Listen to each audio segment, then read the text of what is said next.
मैं हूं आपके साथ हिमानी नैथानी। आज की पंचायत में आज बात करेंगे वक्फ कानून की, जिसके संसद में पारित होने के बाद भी सियासी घमासान रुकने का नाम नहीं ले रहा है। इस कानून के सहारे समाज के एक वर्ग को भड़काने की भी कोशिशें की जा रही है। पश्चिम बंगाल में वक्फ कानून के खिलाफ भड़की हिंसा चिंता बढ़ाने वाली है। सवाल है कि वक्फ कानून पर इतना हंगामा क्यों बरपा हुआ है। सरकार बार बार साफ कर चुकी है कि नए कानून से किसी की धार्मिक संपत्तियों पर किसी तरह का कोई असर नहीं पड़ेगा। फिर भी संभल हो, काशी हो, मथुरा हो, यहाँ की मस्जिदों पर से वक्फ बोर्ड का नियंत्रण छीनने का डर क्यों दिखाया जा रहा है।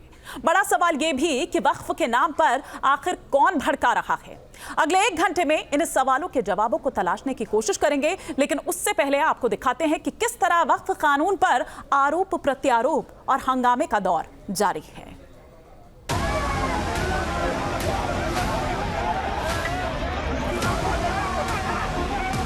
वक्फ के नाम पर कौन भड़का रहा है?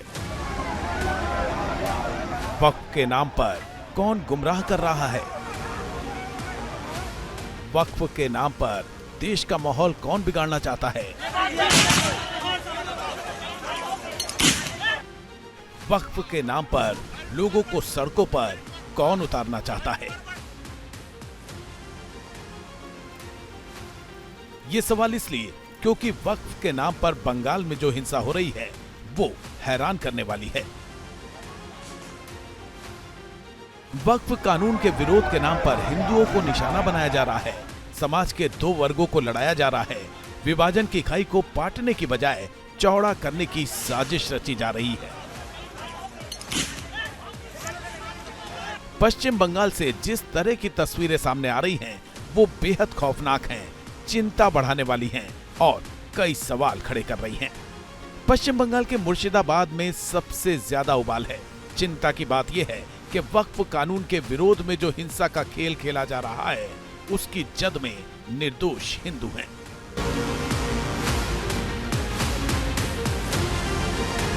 हम लोग राष्ट्रपति शासन चाहते हैं। यहाँ अराजकता चलता है, यहाँ गुंडागर्दी चलता है। हर शुक्र जब भी कोई जुलूस होता है, शुक्रवार नमाज के बाद इधर आतंक फैलाना जाता है। हम लोग को दुकान तोड़ दिया है, आदमी को मार काट दिया है, ये सब तोड़ दिया है, ये सब चोरा के ले गया, लूटपाट करके ले गया सब कुछ। यहाँ के सारे घर जला दिए गई है, सारे दुकानें जला दिया गया है। ये देखिए, नजारा देख लीजिए, ये नजारा देख लीजिए दुकान का। बंगाल में हिंदुओं को निशाना बनाया गया, उनके घरों को तोड़ा गया, दुकानों को लूटा गया और आगजनी की गई। इसीलिए बीजेपी ममता सरकार पर हमलावर है। यूपी के सीएम योगी आदित्यनाथ ने आरोप लगाया है कि वक्फ के नाम पर लोगों को डराया धमकाया जा रहा है और बंगाल में हिंदुओं की हत्या करवाई जा रही है। योगी ने ममता बनर्जी पर निशाना साधते हुए पूछा कि आखिर बंगाल हिंसा से किसको फायदा है। वक्फ के नाम पर लाखों एकड़ लैंड कब्जे की गई है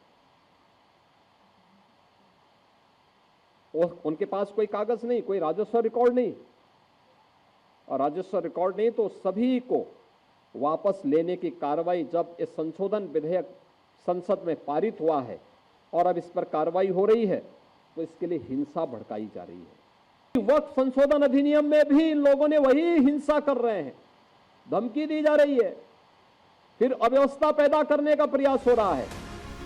वक्फ कानून पर बंगाल सुलग रहा है। हालांकि राज्य की सीएम ममता बनर्जी ने हिंसा की जिम्मेदारी लेने से साफ इनकार कर दिया है।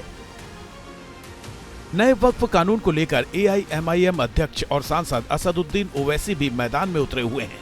उन्होंने कहा कि सरकार ने वक्फ बोर्ड को एक पोस्ट ऑफिस बनाकर रख दिया है, जिसकी कोई ताकत नहीं बची है। उन्होंने ये कहकर आग में घी डालने की भी कोशिश की कि ये सीधे सीधे मुस्लिम समाज की धार्मिक संपत्तियों को छीनने की कोशिश है। आप जब अमेंडमेंट ये ला चुके हैं, कानून बना चुके, तो क्या संभल की मस्जिद वक्फ की प्रॉपर्टी रहेगी? क्या ज्ञानवापी की मस्जिद वक्फ की प्रॉपर्टी कहलाएगी? क्या मथुरा की मस्जिद वक्फ की प्रॉपर्टी कहलाएगी? जितने भारत में एएसआई प्रोटेक्टेड एंशिएंट मॉन्यूमेंट्स है, उसके एक्ट के तहत उसको बोलते एएसएमआर एक्ट, जिसमें हमारे शिया भाइयों के इमाम बाड़े भी हैं, आशुर खाने भी हैं, दरगाहें भी हैं। अब आप बताइए, इससे वक्फ को छीन नहीं रहे आप?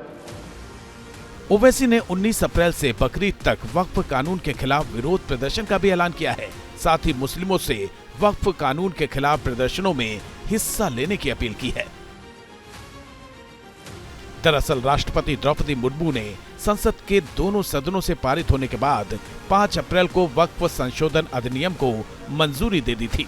केंद्र सरकार ने नोटिफिकेशन जारी करके 8 अप्रैल से नए कानून को लागू कर दिया है। नए कानून के लागू होने के बाद वक्फ बोर्ड अब मनमाने तरीके से किसी भी संपत्ति पर दावा नहीं कर सकेगा। विवाद की स्थिति में अदालत में चुनौती दी जा सकेगी। ये अनिवार्य होगा कि वक्फ को संपत्ति दान करने वाला व्यक्ति कम से कम 5 वर्षों से इस्लाम धर्म का पालन कर रहा हो।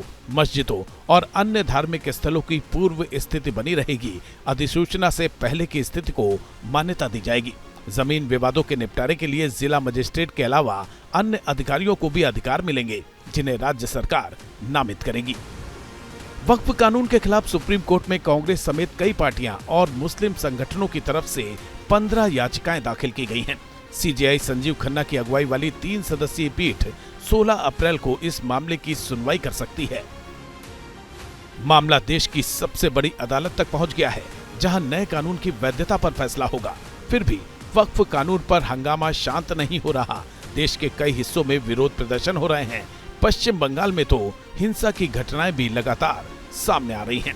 सवाल है कि वक्फ कानून पर क्यों सवाल उठ रहे हैं और वक्फ के नाम पर कौन भड़का रहा है। और इसी पर आपको बता दें कि एक बड़ा पैनल जो है वो हमारे साथ जुड़ चुका है। फटाफट से तारुफ में करा देती हूँ। डॉक्टर प्रवेश कुमार चौधरी प्रवक्ता हैं विश्व हिंदू परिषद के, इस वक्त हमारे साथ जुड़ चुके हैं। साथ ही साथ यहाँ स्टूडियो से हमारे साथ मौलाना साजिद रशीदी जी, इस वक्त चेयरमैन हैं AIAIA के, और मुमताज आलम रिजवी भी हमारे साथ जुड़ चुके हैं, मुस्लिम स्कॉलर हैं। इनके अलावा हमारे साथ सोफिया खान जो कि राजनीतिक विश्लेषक हैं, इस वक्त हमारे साथ जुड़ी हुई हैं। यास्मीन फारूकी जी सदस्य हैं all India Muslim personal law board की, हमारे साथ जुड़ चुके हैं। और इनके अलावा महंत राजू दास जी धर्मगुरु हैं, इस वक्त हमारे साथ जुड़े हुए हैं। लेकिन साजिद रशीदी जी, आपसे मैं इस चर्चा की शुरुआत करना चाहूंगी कि कानून अब बन चुका है, दोनों सदनों से पारित हो चुका है, कानून की शक्ल ले चुका है, फिर इतना हंगामा क्यों?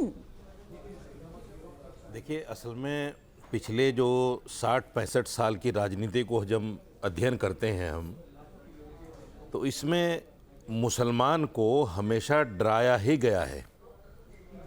कांग्रेस हमेशा से बीजेपी से डराती रही है, संघ से डराती रही है, आरएसएस से डराती रही है। ये 65 साल की जो मेहनत है, और इसमें सिर्फ ये नहीं कि विपक्षी पार्टियां शामिल हैं, कुछ हमारे धर्मगुरु जो हमारे बड़े उलमा हैं, अकाबिरीन उलमा, उन्होंने भी ये रोल अदा किया है इसमें।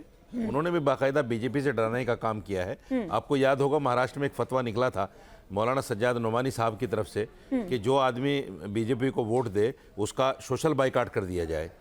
इस तरह के जब फतवे निकलते हैं तो मुसलमान कहीं ना कहीं डर जाता है। आज भी इसी बात को लेकर डराया जा रहा है। ये कहा जा रहा है, जैसे असुद्दीन अवैसी के बयान आप सुनते होंगे, वो कहते हैं मुसलमानों उठो, ये उठने का वक्त हो गया है, तुम्हारे सर पर तलवार लटकी है, तुम्हारी मस्जिदें खतरे में हैं, मस्जिदों के खिलाफ साजिश हो रही है। ये इस तरह के बयानात हैं। जब धर्म का नाम आता है तो मुसलमान कहीं ना कहीं, या कोई भी किसी भी धर्म का आदमी हो, वो कहीं ना कहीं जज्बात में आ जाता है, और जज्बात में आकर वो सड़कों पर निकल जाता है। मेरा मानना ये है कि देखिए, कानून बन गया है। कानून बनने के बाद 2 रास्ते हैं। एक रास्ता है कोर्ट, जिसमें तकरीबन 16 या 17 लोग जा चुके हैं, शायद 18 लोग जा चुके हैं, वही एक रास्ता है। दूसरा एक रास्ता ये है कि पीसफुली आप बैठ जाइए कहीं भी धरने पर। कौन मना कर रहा है? किसानों ने भी धरना किया, लेकिन उसके लिए कुर्बानी देनी पड़ेगी। कुर्बानी देने के लिए हमारे वो बयान बहादुर जो कहते हैं सड़कों पे निकलो, वो कुर्बानी देने के लिए तैयार नहीं है। किस तरह की कुर्बानी? वो सिर्फ मुसलमानों को भड़काने के लिए तैयार है। मुसलमानों को भड़काएंगे, सड़कों पर लाएंगे। सवाल ये है कि मुसलमान क्या सिर्फ भड़काने के बाद सड़कों पर आने के लिए रह गया? अरे इसको इतना स्पेस दो कि वो एजुकेशन के बारे में सोचे। यास्मीन जी, वो देश को आगे बढ़ाने के आप लोग भड़का रहे हैं। ये 7 जुलाई तक जो आपने वक्फ बचाओ अभियान जो छेड़ा हुआ है, आप दरअसल बरकरार रखे हैं, आप दरअसल डरा रखे हैं। जब कानून की शक्ल वो ले चुका है, कानून बन चुका है, फिर इतना हंगामा क्यों बढ़ पाया? वो कह रहे हैं कि क्यों सड़कों पर लेकर आ रहे हैं आप, उनको एजुकेट करिए। कोई नहीं भड़का रहा, किसी को गरज नहीं पड़ी। ये गलत को गलत कहना अगर गलत है तो फिर ठीक है, क्योंकि वो कानून गलत है।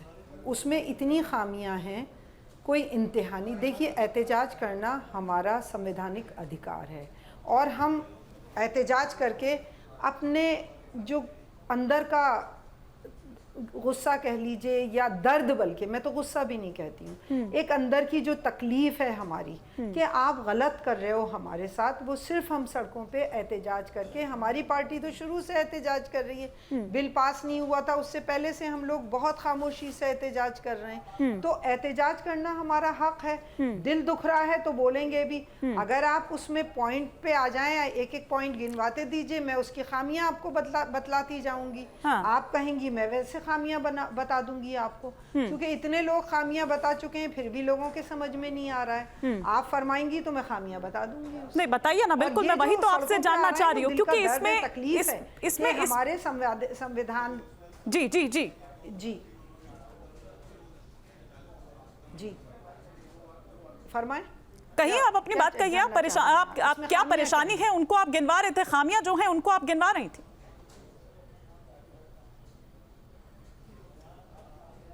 जी जी, मैं आपको पहले बताऊं कि एक बीजेपी का बहुत खूबसूरत वो है कि वो औरतों के, मुसलमान औरतों का कहते हैं कि बहुत फलाह का काम करते हैं, मुसलमानों की औरतों के हक़ में कानून बनाते हैं। तो वो एक ये कहते हैं कि हमने वक्फ में मुसलमान औरतों को जोड़ा है और कहा है कि लेना ज़रूरी है, तो वो गलत है।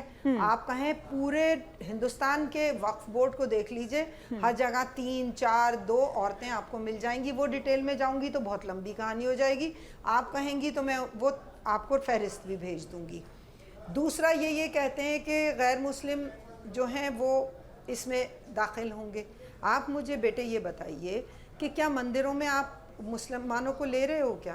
एक वक्फ जो है वो मजहबी चीज़ है जो कि अल्लाह के नाम पे वक्फ की जाती है। तो उसके अंदर आप मेंबर्स, पूरी बात सुन लीजिए मेरी। जी जी जी, आप कंप्लीट करिए। आपका ये गलत बात है कि आप क्रिश्चियन का धर्म को निभा रहे हैं, वो अपने है ना, और मुसलमानों के उसको कंट्रोल कर रहे हैं। हालांकि देखिए, मैं आपको बता दूं, वक्फ कंट्रोल जो है वो मुसलमानों के भी हाथ में नहीं होता है। जिस राज्य में जो भी गवर्नमेंट होती है उसी का ही चेयरमैन होता है, वाइस चेयरमैन होता है, पूरी कमेटी होती है। अभी भी वो राज्य ही चलाता है।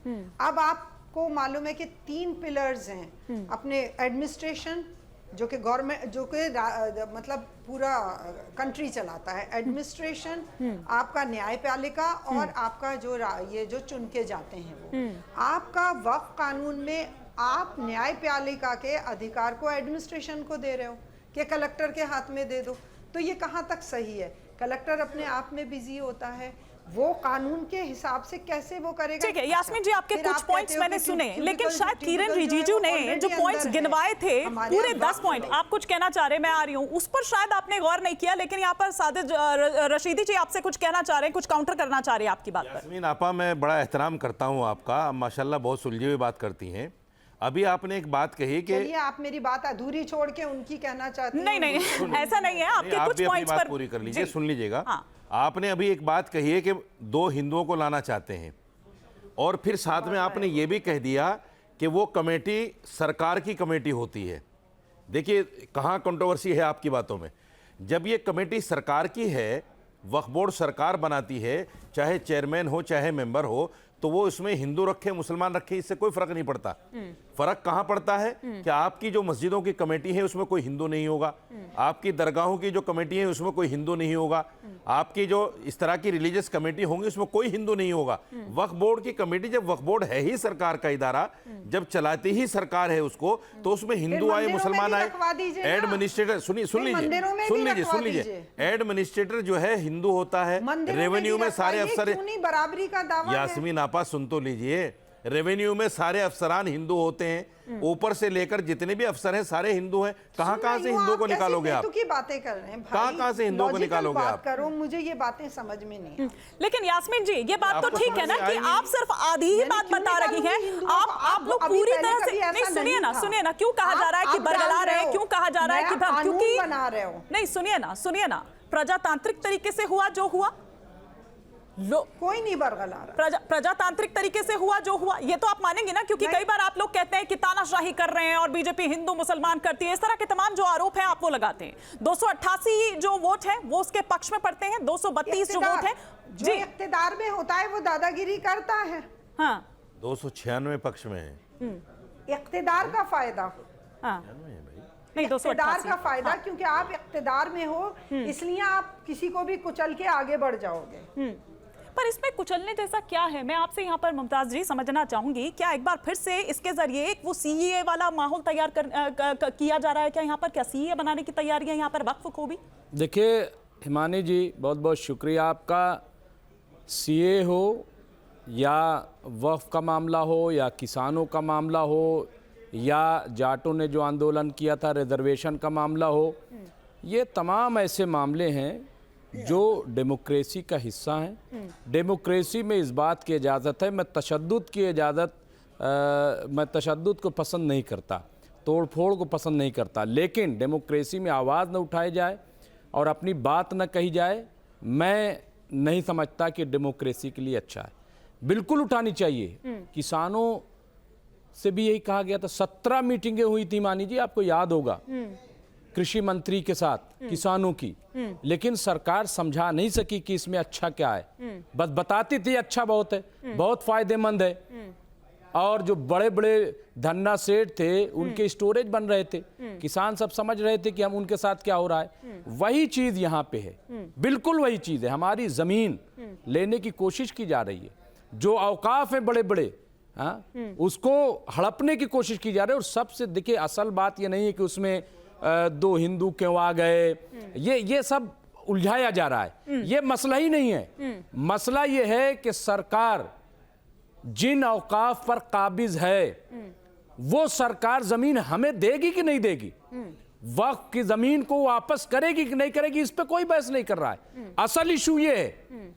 बाकी 2 मेंबर हो जाए हिंदू, मैं तो इसके बिल्कुल खिलाफ नहीं हूं, बट ठीक है हो जाए। यार दरअसल मसला ये है कि वक्फ के नाम पर वो जो लैंड जिहाद चल रहा था, उससे दरअसल पारदर्शिता लाने की बात हो रही है ना। जिहाद नहीं, पारदर्शिता लाने की नहीं, सुनिए ना मुमताज जी, पारदर्शिता लाने की बात कर रही है ना सरकार इसमें, उन्हीं संपत्तियों की। सब पारदर्शिता है, हाँ, सब पारदर्शिता है। मैं आपको बता रहा हूं ना, लूट मची हुई है, वक्फ बोर्ड में पारदर्शिता है, सब जानते हैं कि लूट हो रही। कौन नहीं जानता कि लूट, लेकिन वक्फ बोर्ड किसके अंडर में आता है? वक्फ बोर्ड सरकार के अंडर में आता है। वक्फ बोर्ड का चेयरमैन कौन चुनता है? सरकार वक्फ बोर्ड का चेयरमैन बनाती है, अपने लोगों को बनाती है। और सरकार के पास, एक मिनट, सरकार के पास सारे डॉक्यूमेंट्स है। जब मुख्तार अब्बास नकवी माइनॉरिटी मिनिस्टर थे तो उस वक्त उन्होंने जो नेशनल वक्फ काउंसिल था हिमानी जी, तो वहां पे 2 कंप्यूटर और 2 स्टाफ तमाम जो हिंदुस्तान में स्टेट वक्फ बोर्ड थी उनको दिए, ताकि इसका रजिस्ट्रेशन हो सके, डिजिटलाइजेशन हो सके,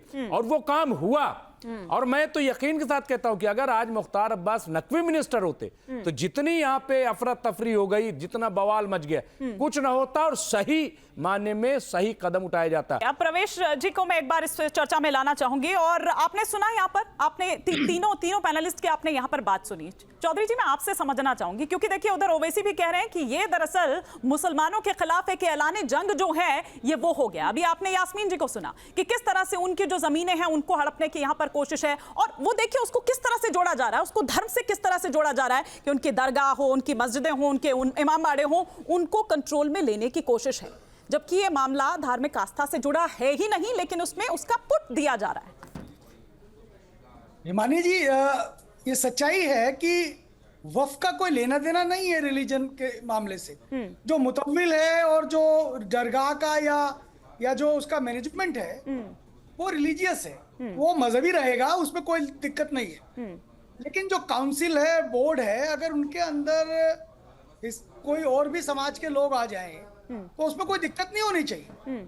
और ऐसा हिंदू समाज के बहुत सारे बड़े बड़े मंदिरों के अंदर ऐसा हुआ है, उसके मैनेजमेंट में लोग आए जो सरकार के द्वारा चीजें, तो क्योंकि वक्फ तो सरकार भी देखती है, लैंड के मैनेजमेंट का इशू है और जमीनों के प्रबंधन का विषय है ये।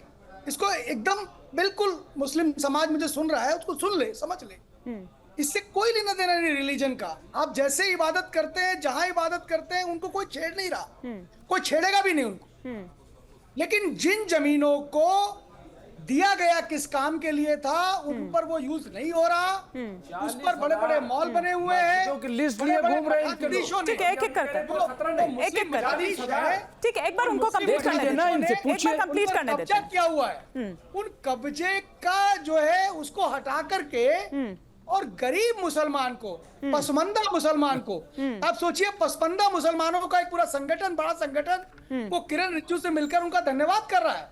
मुस्लिम पर्सनल जो विमेन का संगठन है, अरे वो मैनेज लोग हैं, कोई धन्यवाद नहीं कर रहा है। तमाम सारे कुछ किरण रिजिजू माइनॉरिटी मिनिस्टर एक काम नहीं किया मुसलमानों की, समर्थन कर रहे हैं। क्यों समर्थन कर रहे हैं? क्योंकि उनको मालूम है कि इसका कोई सियासत से लेना देना नहीं है। रानी जी आप देखिए, पिछले शुक्रवार को इनकी जो जुम्मा की नमाज होती है उसके बाद मुस्लिम समाज ने हिंदू दुकानों को लूटा। वो उनकी स्टेटमेंट देखिए, आपका टीवी चैनल भी चला रहा है और भी टीवी चैनल चला रहे हैं, जी स्टेटमेंट दे रहे हैं।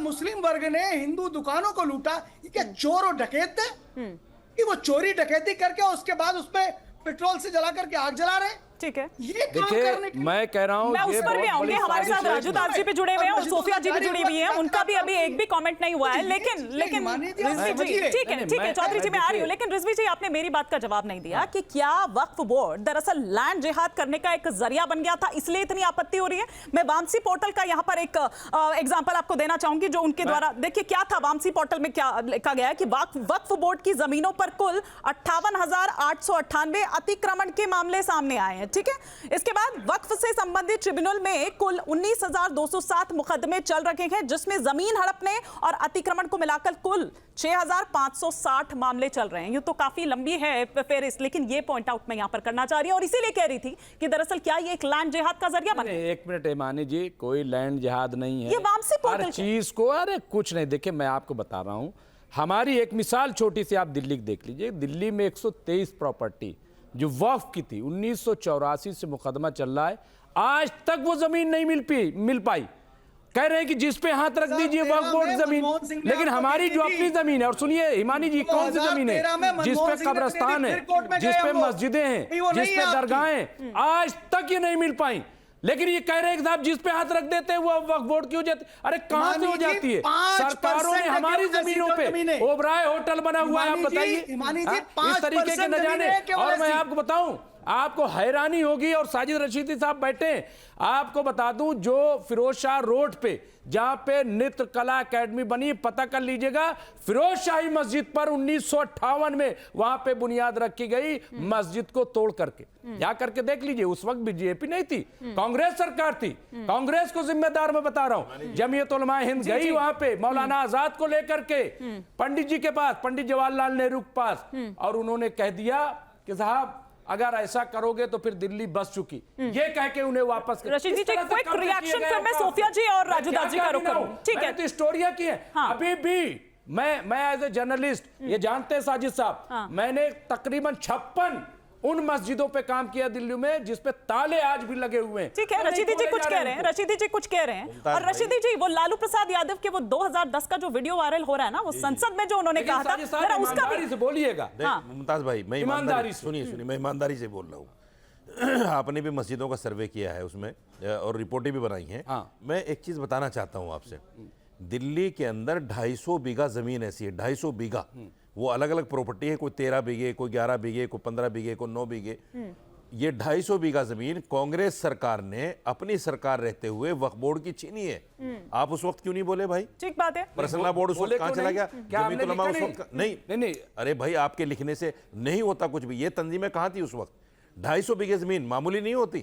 ठीक है, चलिए ये चर्चा हम यहाँ पर मैं आऊंगी, लौटूंगी वापस, चर्चा हमारी ये जारी रहेगी, लेकिन एक ब्रेक के लिए मुझे यहाँ पर रुकना होगा और ब्रेक के बाद भी ये खास पेशकश लगातार जारी है।